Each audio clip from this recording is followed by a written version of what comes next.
In this video, I'm going to show you how to hide photos from Spotlight search on iPhone.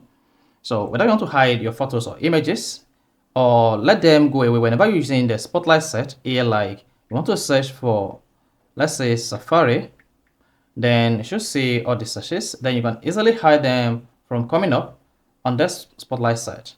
So if I don't know this video, you found this video helpful and educative, please don't forget to like and subscribe.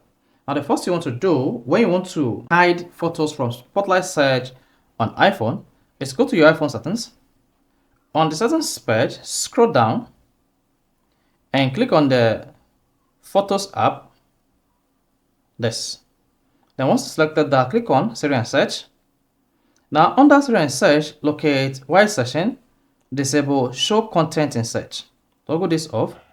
Then once you disable Show Content in Search, only the application you search for on your iPhone Spotlight search will come up. Now, like this. So if I search for Safari, you see I'm now having only Safari related content on the search. So this is how you can easily hide photos from Spotlight search on iPhone. So if this is helpful and educative, please don't forget to like and subscribe.